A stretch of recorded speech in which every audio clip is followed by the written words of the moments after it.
Kai, I'm based in Taipei. I'm currently visiting the Seoul for a couple of weeks. It's actually my last week here.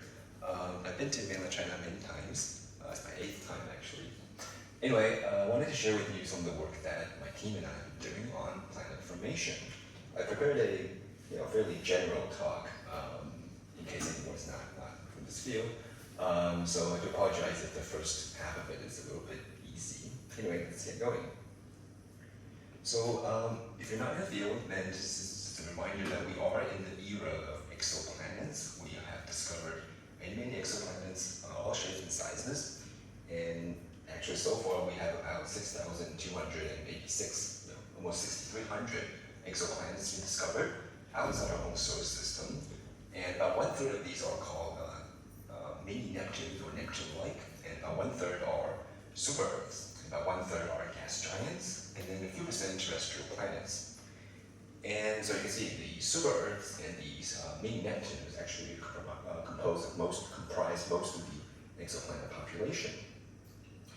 And we can plot this population on a variety of ways. Here I'm plotting them according to their planet mass, in Jupiter masses, and distance from their host star. And you can see it occupies a very wide range of parameter space. When you look at the extrasolar planetary system, you find planets on inclined orbits or eccentric orbits. Some planets have multiple stars. Some planets don't have any stars. These are called free-floating planets. And again, you have planets that are very close to the star, planets that are very far from the star. Now, in comparison, our own solar system is fairly boring or standard because we have one star. Every planet is on a circular orbit, and every orbit is in the same neutral plane. So in that respect, we are somewhat unique. So here's a couple of examples of exoplanetary systems. This is a relatively recent discovery. It looks pretty boring. It's a single star and a single planet. But this planet is being directly imaged, so you are actually detecting the light from the planet itself after blocking out the sun, a star, of course. So this is a very, I would say, boring system, one planet, one star. Excuse me. It is the same from same observation? This is blue and orange. I'm not sure actually if it's the same observation or from a composite. I'm not sure. And this is actually a more famous system called HR 8799, where you have 4 giant planets, 1, 2, 3, and 4. And they're located at around a few tens of AU from their stars. So these are 4 giant planets located at large distances, or what we call wide orbits from their star. And this was supposed to be a movie. I guess it doesn't play. But what it was supposed to show is that this system has been observed. Oh, there it goes. It's been observed over time. And these are each snapshot is a directly imaged snapshot. So over time, you can actually monitor or trace the orbit of these giant planets. So this is, I would say, for me, a very hard evidence that extrasolar planets do exist because we can actually monitor them and monitor their orbits. So that was 1 star and 4 planets. You have the opposite. We actually have the opposite situation where this is a very interesting system actually. Here you have a planet orbiting its host star, so standard system. But this planetary system is being orbited by a double star or a binary star. So these are 2 stars orbiting each other, but as a binary system, this whole thing is orbiting this planetary system, going around in this way. And so if you lived on this planet, you could potentially see 3 suns at sunrise or sunset. Now, of course, there's obviously very large diversity in the exoplanet population, but one of the main goals in this field is to find Earth-like planets because we want to understand the origin of life, right? Is there another Earth? Is there life on other planets? So one of the main goals is to find Earth-like analogs or solar system analogs. This is one example called the TRAPPIST-1 system, discovered around 10 years ago, 2017. And it was a famous discovery because when they looked at these systems, this is a 7-planet system, this whole system looked like a miniaturized version of the solar system because the this whole system actually fits inside the orbit of Mercury. And the most important discovery here is that 3 of the planets lie in what we call the habitable zone. This is a distance from the sun, distance from the star, where liquid water might be supported and therefore might support life. So in order to understand the origin of life, find Earth-like analogs or explain the exoplanet population, the demographic exoplanet population, we need to start from the basic question of understanding planet formation. Right? How do you form one planet? I think this is our starting point. Now, planet formation and star formation is really part of the same story. It's hard to separate the two, and very often they should be taken together, although often not, including myself. So I want to start with a very general picture of star formation. As many of you in this group probably already know, start with a dark cloud, it collapses under its own gravity. In the center, you form a protostar. But once you form a protostar, you tend to form a disk-like object around it from material that comes in afterwards. So you form a protostar and then a disk around it, very often called a circumstellar disk or protostellar disk or protoplanetary disk, which is what I will use. And the idea is that from this protoplanetary disk, somehow planetary systems emerge and form. And then this protoplanetary disk will last for a couple of million years. And after that, after the disk goes away, you are left with a planetary system. So we are observing planetary systems on a regular basis now. So in order to understand the final product of this process, we need to take a step back into the earlier history and understand what is happening at the disk stage. So when the disk is still there, it's going to affect what kind of planets you form and how you form them. So that brings me to my main specialty, which is the dynamics of protoplanetary disks. So these are where planets form. This is an actual observation of a real protoplanetary disk, seen almost edge-on.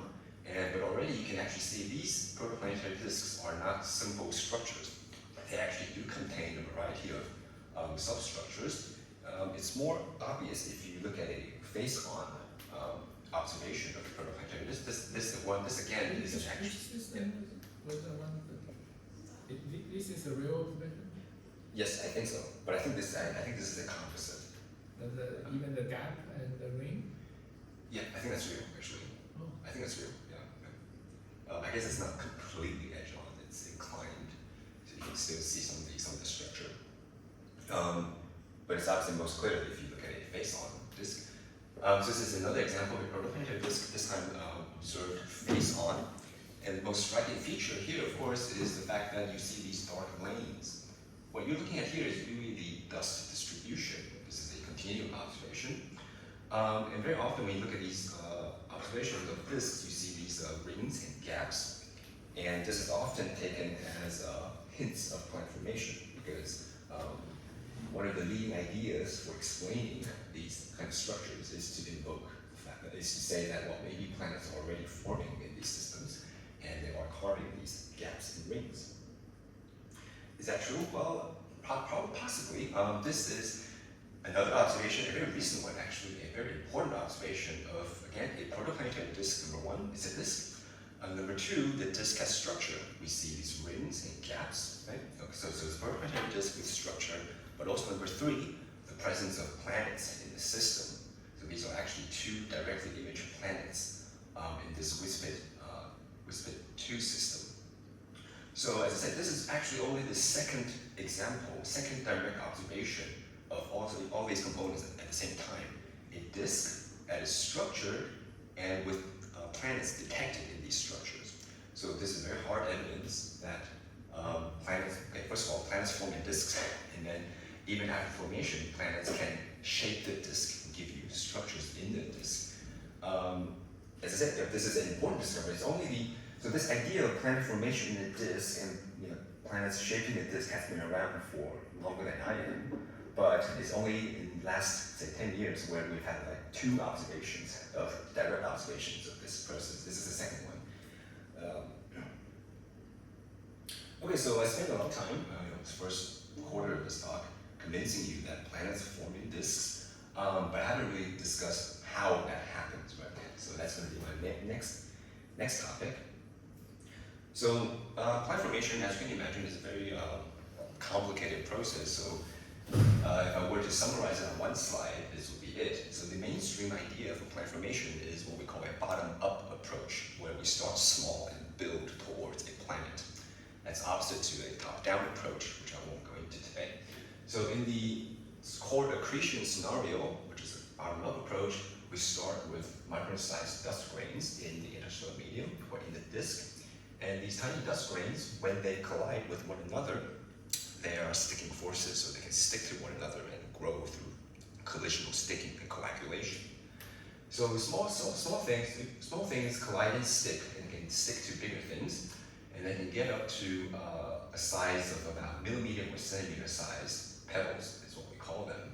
It's a little bit like household dust. If you don't clean your apartment regularly, you find that dust tends to accumulate, right? Because dust particles stick to each other. It's a similar idea here. So small particles stick to each other and they can grow to pebble sizes. Okay. And then something happens. I'll come back to this. Something happens, and then we form from these pebbles planetesimals. These are kilometer-sized objects, kilometer or 100-kilometer-sized objects that are massive enough for gravity to be important. So once you get to planetesimals, and these things are so big that they have enough gravity to attract other planetesimals, or they can sweep up any remaining pebbles in the disk. So once you form these planetesimals, you can go through what we call planetesimal or pebble accretion, and to form protoplanets. So the key difficulty from a theoretical perspective is this intermediate scale. How do you go from millimeter-sized pebbles to kilometer-sized planetesimals? This is a very difficult. It's a very difficult step, actually, because this is on this scale. If you take 2 centimeter-sized rocks and you throw them at one another, they are not going to stick, right? They'll most likely just bounce off, or they would fragment, right? But 2 centimeter-sized rocks do not have enough mass. There's not enough gravity to bind them together, right? So even though on both very small and very large scales, we know what happens. On small scales, we stick in. On large scales, we use gravity. But this intermediate scale, neither of these actually work. So crossing this barrier from pebbles to planetesimals is one of the key difficulties in modern planet formation theory. But one thing to keep in mind though, so I forgot to emphasize this actually, is that protoplanetary disks are actually mostly gas. It's about 99% gas and 1% dust. So everything that I describe here in this diagram is actually taking place inside an ocean of gas. So the dust particles are actually immersed in a gas disk, so the interaction between the dust particles and the surrounding gas is actually an important part of the story. And it's worth thinking about. It's worth spending 1 or 2 slides understanding it. So this is a summary of the role of dust in protoplanetary disks. It plays a role in both observational and theoretical perspectives. So the dust particles, as I said, are immersed in the gas. They do interact with the gas, and the result of this interaction with the gas is that the particles do not stay where they are. They tend to move radially. They tend to drift radially to the star, and I'll explain this in the next slide. They also tend to sediment vertically to the disk midplane, depending on the particle size. So big things move faster. And that's important because when we come to observations, depending on the wavelength you observe, you will be looking essentially at different size particles.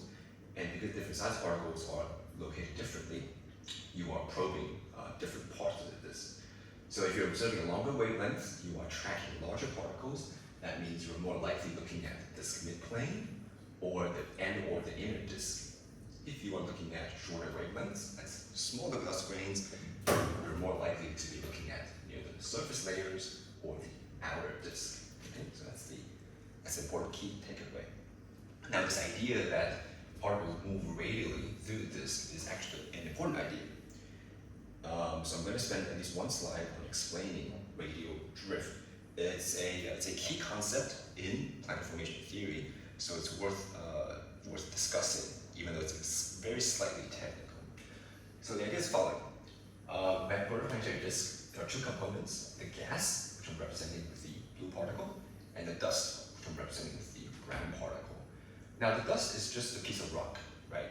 So it's going to rotate around the star at the Keplerian speed, just like Earth, we go around the sun at the Keplerian speed, fine. But the gas is going to rotate around the star at a speed that is a little bit slower than Keplerian.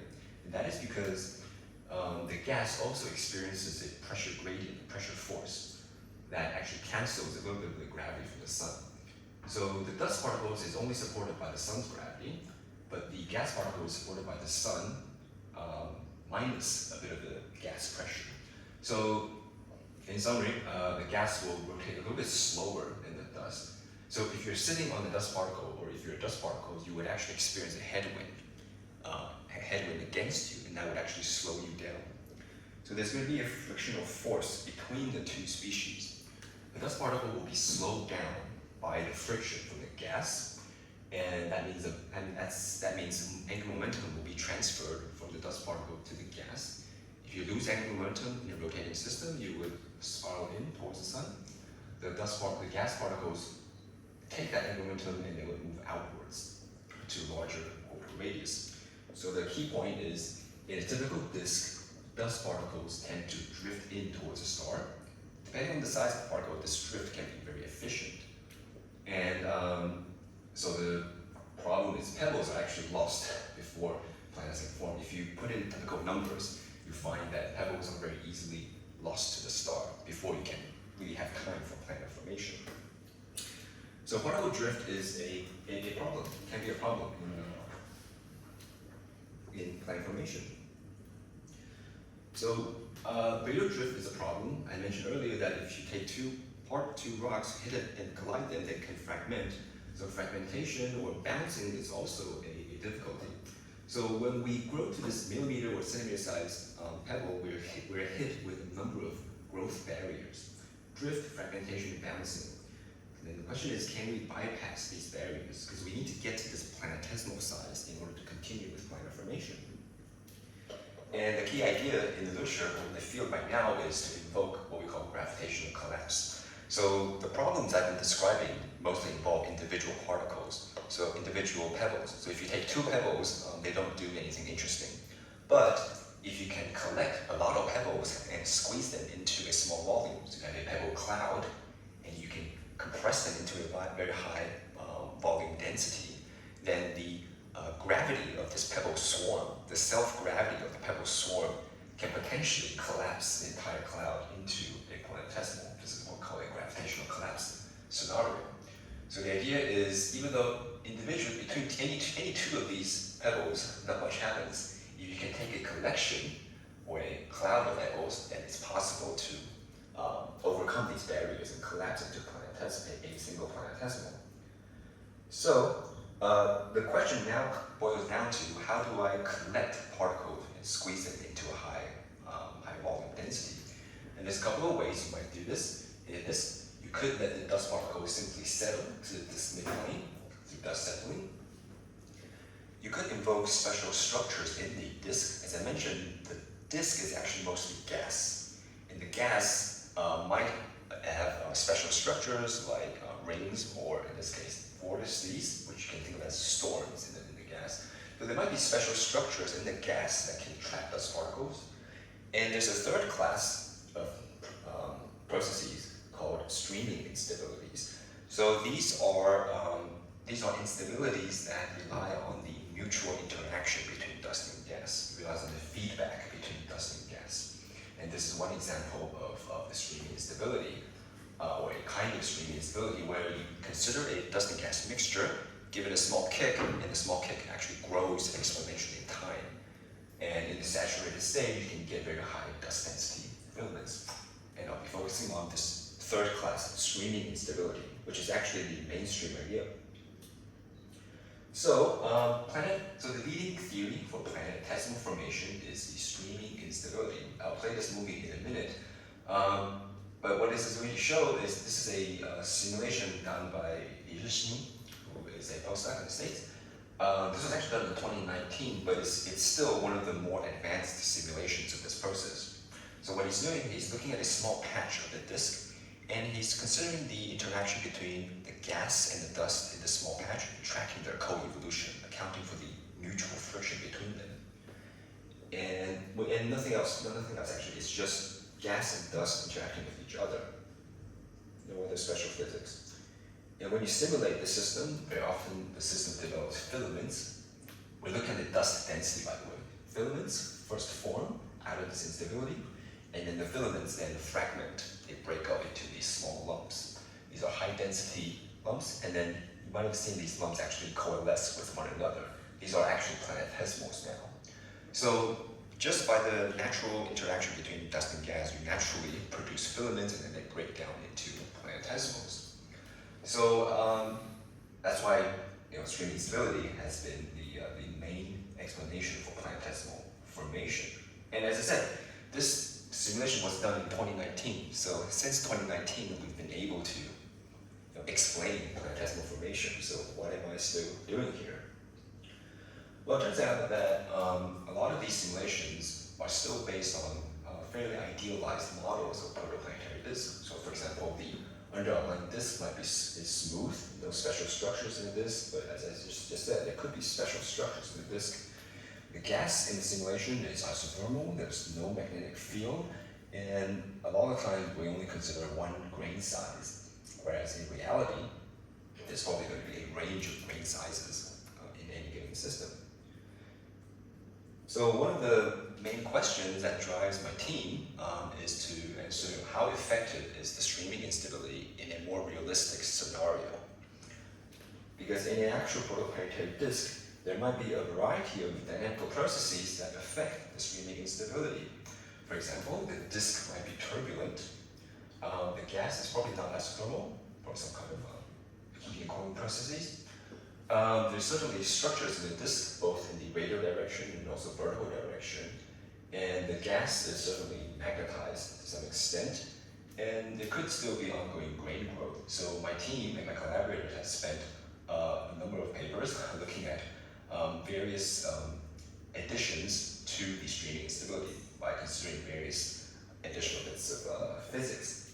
So I won't have time, obviously, to go through all of these, so I'm just going to pick a few of these topics, more recent ones. I want to focus first on turbulence, because I think this is actually a quite important consideration.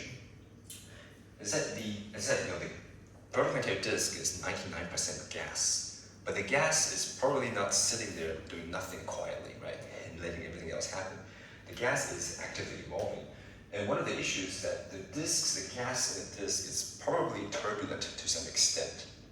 Now, we don't think the gas is so turbulent to affect the global evolution, but it is turbulent enough for you to care about when you think about particle dynamics. What's shown here are 3 examples of what we think could drive turbulence in a protoplanetary disk. Something called the vertical shear instability, convector instability, and this zombie vortex instability. Names are a little weird, but the point of this slide is just to show they are now recognized various we've now recognized various routes to instability and general turbulence in a protoplanetary disk. So we don't think that this is just sitting there. It's probably turbulent to some extent. Now, when a disk is turbulent, I think this is an interesting question because then you can ask, well, is the turbulence going to hinder planet formation or help planet formation? At first, you might think, well, it's turbulence, right? So turbulence means a lot of chaotic motion and particles will be stirred around and kicked around, so surely it's detrimental to planet formation, right? And that is true. On the small scale, there's small scale kicks that will kick the particles around, whereas you want to collect particles for planet formation. So on a superficial level, you might think turbulence is bad for planet formation. On the other hand, one special thing about disk turbulence, though, is that disk turbulence can sometimes organize itself into large-scale structures. And I'm going to show you some examples of this. So disk turbulence has the second possibility of producing large-scale structures that can actually collect dust grains. So yes, on a small scale, small-scale kicks that stir up dust grains, but the possibility of large-scale structure to collect dust grains. So which one wins will decide whether you can make planetesimals, right? And which one wins will probably depend on the particular route to turbulence, what is driving the turbulence, and probably also various disk parameters.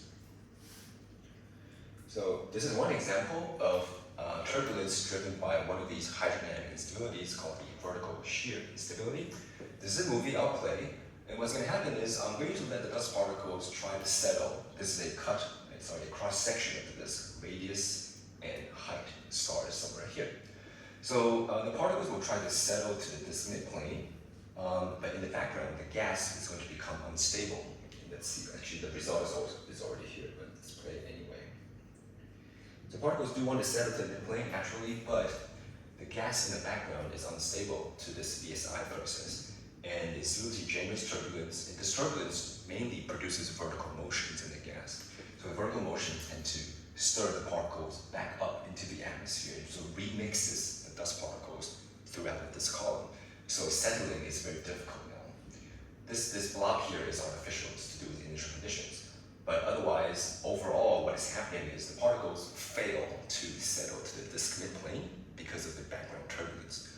So in this example, we would say it's not possible to form planetesimals because turbulence stirring is too strong. Now here's another example, a very similar movie where I'm plotting the evolution of the dust density. This is again a cross-section of the disk, but a different origin of turbulence. This is actually convection in the gas, so I won't go into that. But let's see what happens when the dust particles interact with convection in the system. So again, initially, the turbulence develops. It does try to stir the particles around, that's true, but over time, over a few hundred orbits, you see the slow development of these rings in the system. And that is because the turbulence in the background, even though it's turbulence, it's slowly developing structures, what we call zonal flows or pressure bumps in the system. And these structures are now trying to collect dust particles. Although the structures themselves are highly time dynamical, highly unsteady.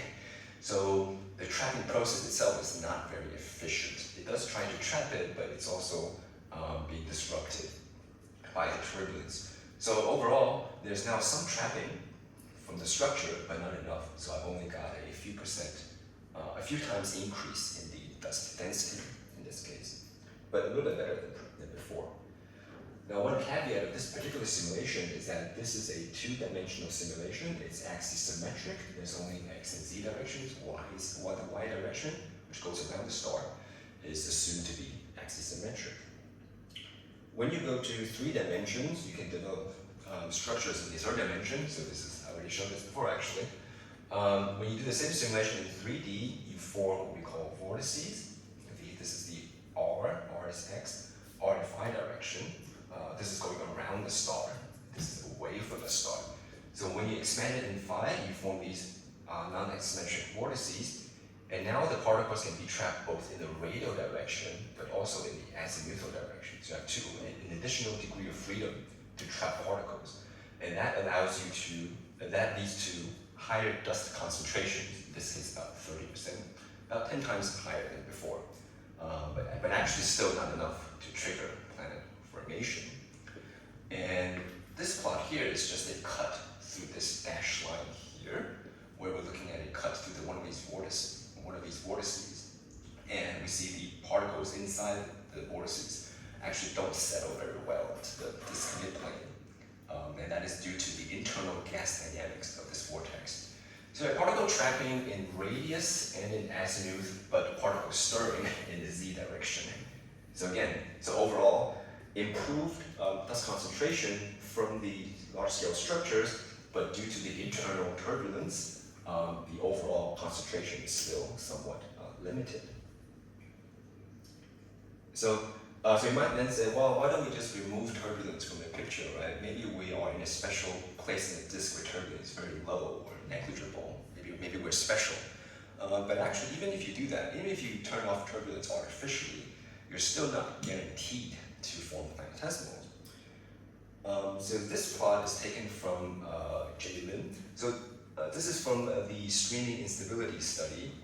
And the people who do streaming instability make this plot very often where they plot, okay, so let me explain, this is a busy plot. What they do is they do a simulation and they vary 2 parameters. They vary the Z, in planet formation we call it metallicity, but what we really mean is is just the total dust to gas mass ratio. So the total dust to gas mass ratio and the particle size, here we are using a stopping time to parameterize it, but you can think of this as small particles and large particles. So every simulation has a particular combination of dust to gas ratio and particle size. And then you do the simulation and you look at the outcome. And it turns out that if you exceed a certain criteria, you can actually trigger planetesimal formation. And the idea is that for any given particle size, say 10 to the minus 2, or maybe 10 to the minus 1, there is a minimum dust to gas ratio you have to go above to form planetesimals. So this is a boundary here. Now this boundary is being revised all the time due to like improved resolution or longer simulations.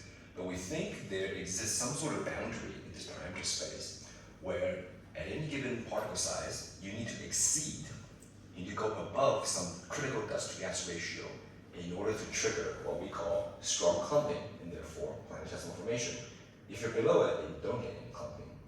So for example, let's take a look at one of these points down here. This is a simulation carried out by my student, Wang Xiangzi, sorry, I didn't label it here, but he took a case somewhere down here, below the critical line. So when you're below the critical line, this is what happens. You simulate a system, of particle and gas, and nothing really happens. It's just a bunch of mess, right?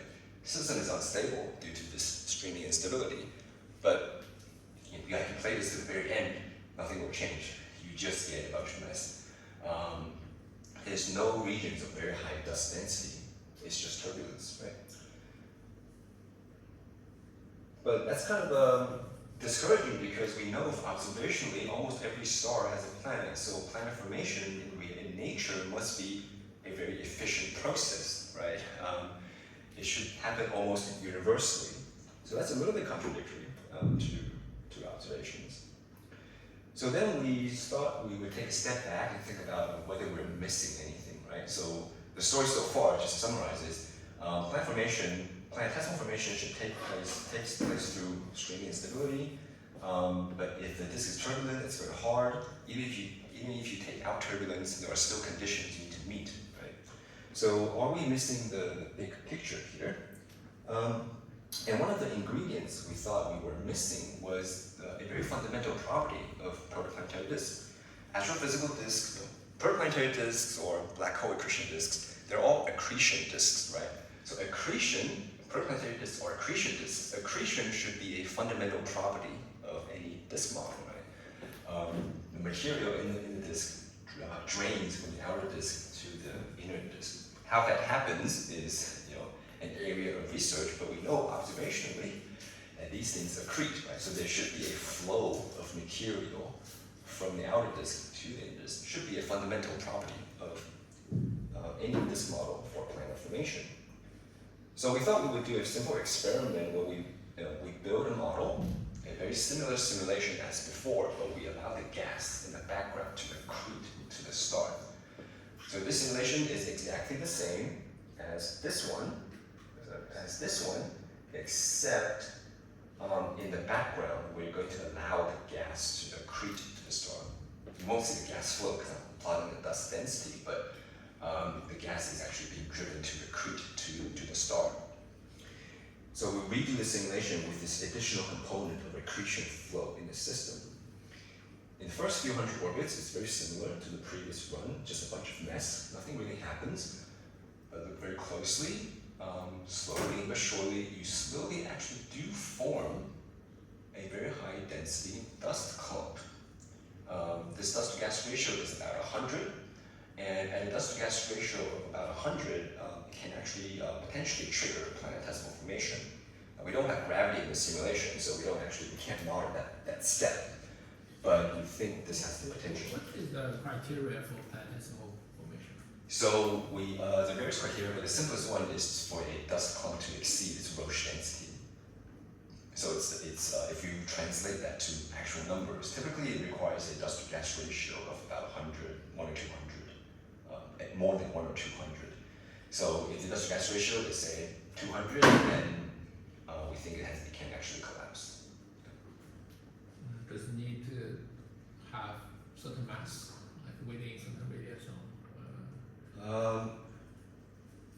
it's primarily the density ratio, actually, of the dust to the gas, actually. There are more sophisticated models where people consider like things like turbulent diffusion. So then there's additional criteria if you consider that. But the simplest one, the one we use in these kind of studies, is just a simple Roche density, whether the dust density exceeds the Roche density. So this is just a comparison. It's the same two simulation, just on a time evolution plot, where I'm plotting the maximum dust to gas ratio against time. The blue simulation is the first one I showed, and that simulation goes to a dust to gas ratio of maybe 10 and then stays there. But just by including this additional component of accretion flow in the background, I've upgraded the system to from a non-clumping to a strong clumping regime. So the orange simulation is the one with accretion flow, and it actually does hit a dust to gas ratio of about 100. So just by adding accretion, I've made planetesimal formation possible in the system. A very simple change in the model, but a very dramatic change in the outcome. Now, when I say, I made the gas accrete, what I really mean is, physically, the accretion we think is actually driven by magnetic fields. Although this simulation themselves, we do not do MHD simulations. We just model the effect of MHD. So these are what we call passive magnetic field simulations. So you can ask, well, what happens if you actually include an evolving magnetic field?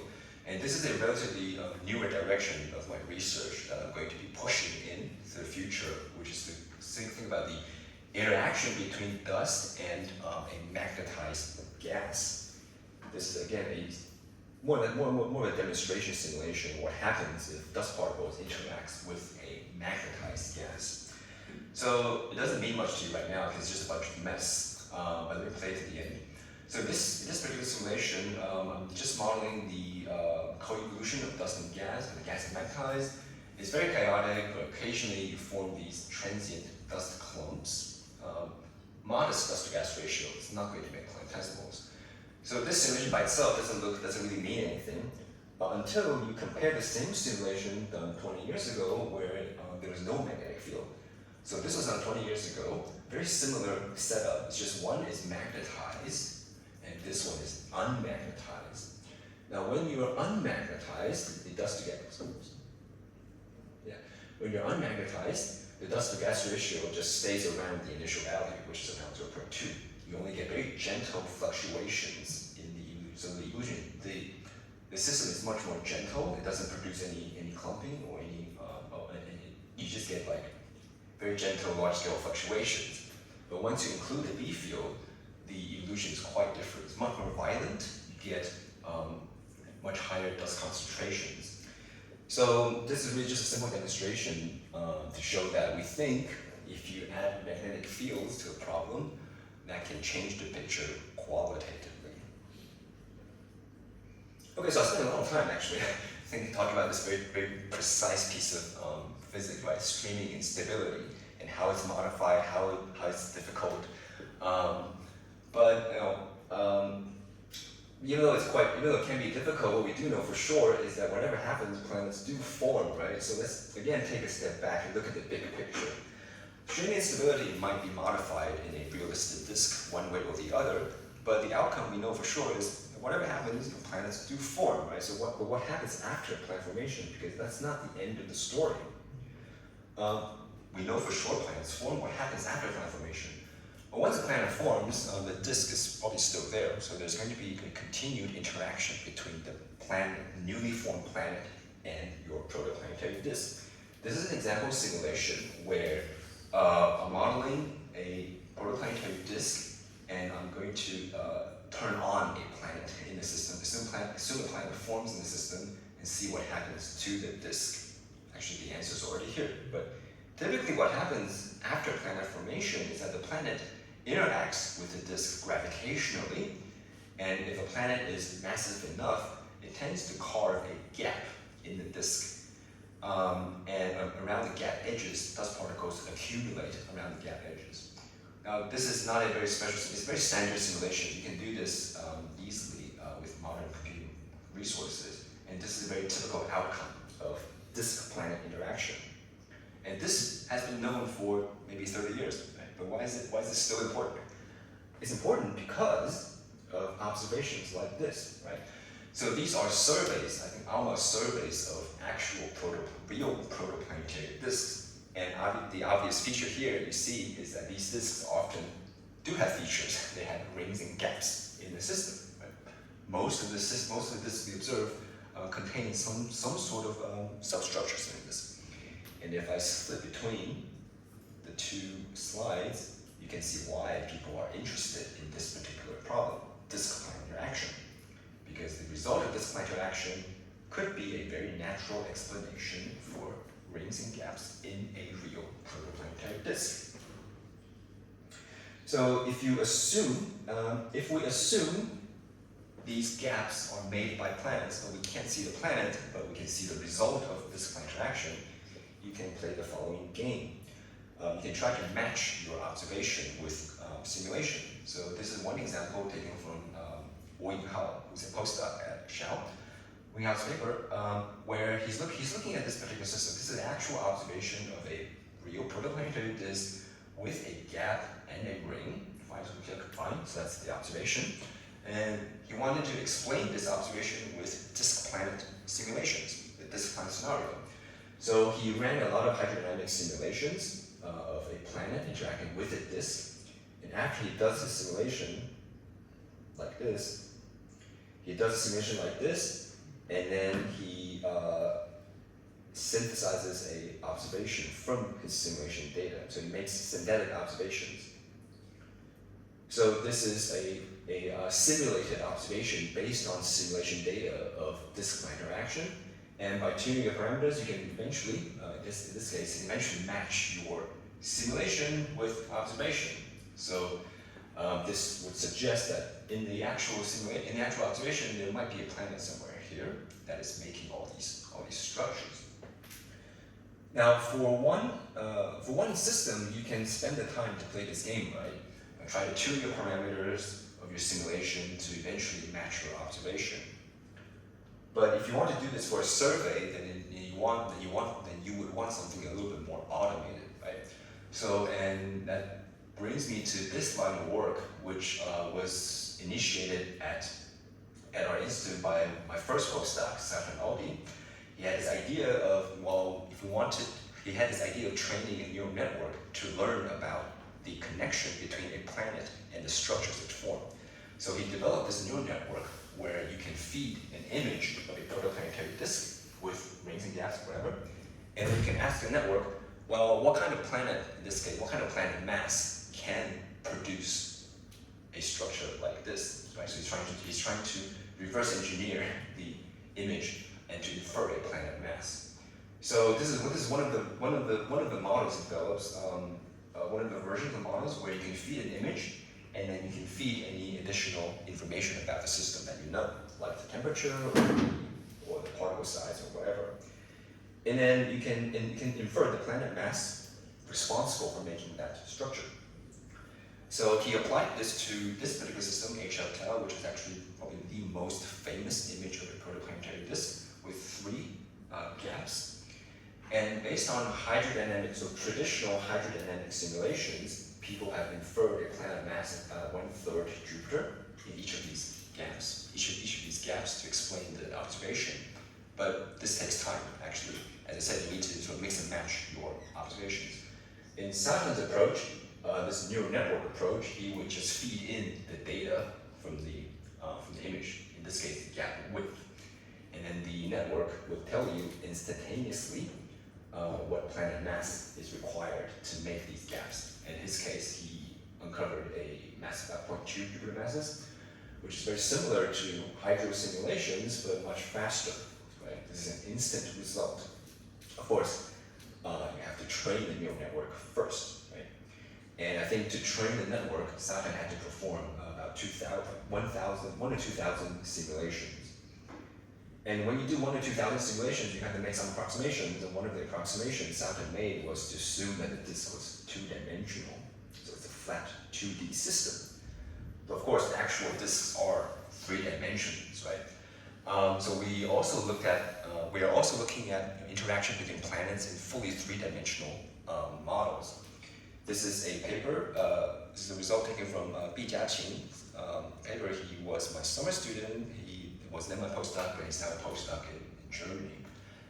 So here, this is simulation, and what we're asking here is a very simple question where, while we know planet formation, particles settle to this midplane and then planet formation happens, we wanted to know what happens to the rest of the dust layer once a planet forms.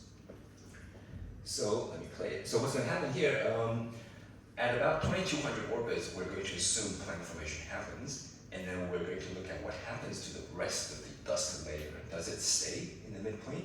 In which case it would be, is one more, let's say two-dimensional, still two-dimensional or not? So yeah, so it's playing.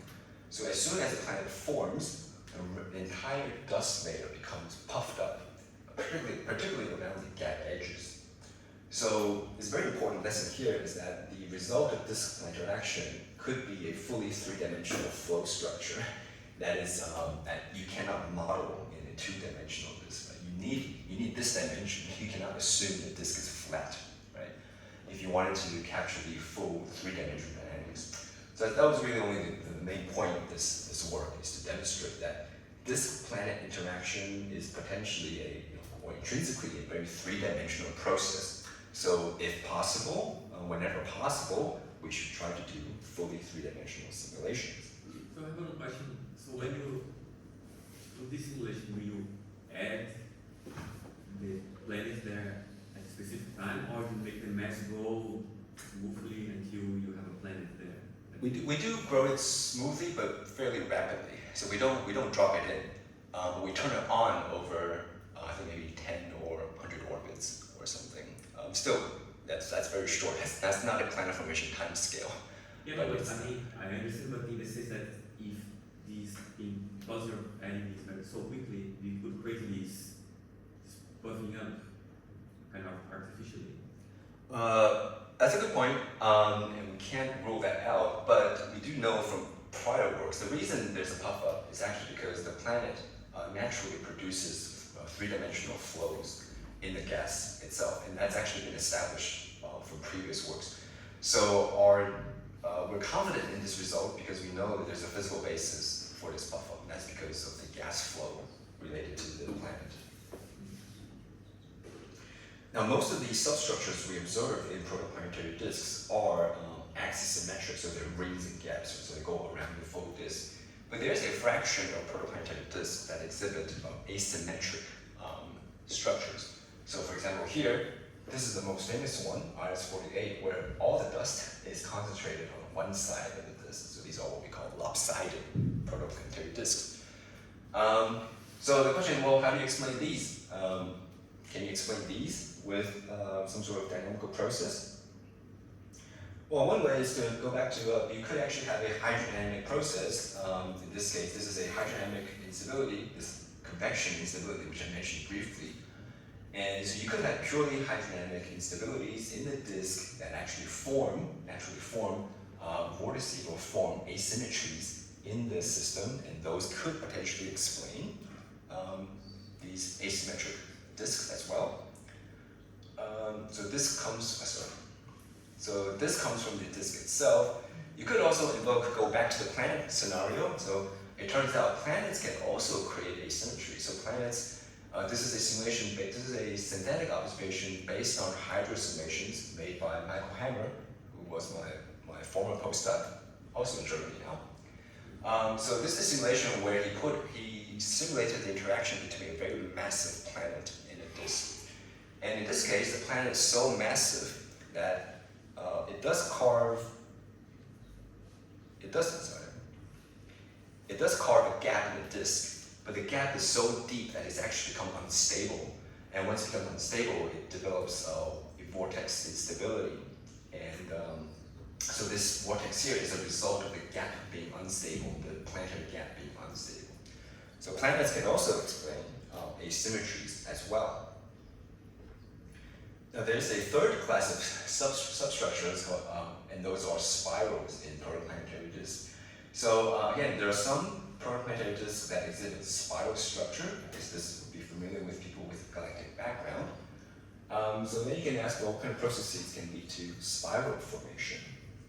And one of them could be flybys. So this is not really my specialty, but I was involved in this project in a very advisory capacity. So this is work done by Wei San, who is a master student, but this was a summer project, mostly working with Jeremy Smallwood, who was a postdoc. So they were looking at flybys, and they wanted to answer this very simple question. So the star will likely experience where, the star disk system it's possible for it to experience a flyby event, right? Because stars are not really isolated, right? Other stars around. So there's a good chance that a protoplanetary disk might experience a flyby scenario before the star swings by. So the question they asked was, does a flyby event promote planet formation, or does it suppress planet formation? It's actually not very obvious. You might think if I have a flyby event, that is somewhat of a violent encounter, right? So that should disrupt my disk and therefore suppress planet formation. But it's not obvious because when the flyby happens, it can also create structures in the disk, right? So for example, this is one simulation. The top row is the gas response. The bottom row is the dust response. But it's a single simulation. He sends a flyby, the companion star, around the primary star, so it flies by. But it also, first of all, it strips off some of the gas from the primary disk, but it also creates these spirals in the disk, right?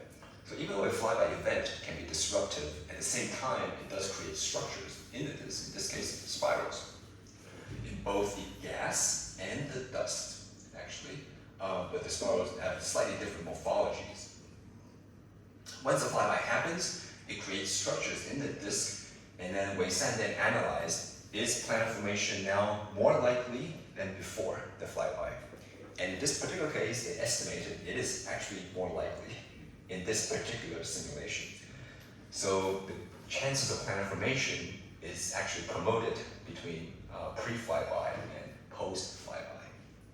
But I have to emphasize, it's not all their simulations. Some of the simulations they did, where the companion mass is not as massive, it actually led to a suppression of planet formation. I wanted to highlight this piece of work, even though I'm not fully directly involved in it. So I've taken quite some time, but just to summarize with a few key takeaways, we are in a golden era of planet formation. I think there's no question about that. The main difficulty of planet formation theory is this planetesimal formation step. How do you go from millimeter or centimeter sized pebbles to fully fledged planetesimals? And the streaming instability is a sort of key leading mechanism, but it can be complicated by additional physics in an actual protoplanetary disk. But even after that happens, even after planet formation, even after you form planetesimals and therefore planets, the story doesn't end there. There's continued interaction between the disk and the companion planet or a secondary, for example. And this disk-planet interaction is important because it will shape the architecture of planetary systems, and also could explain substructures in actually observed disks. And I will finish there. Thank you for your attention.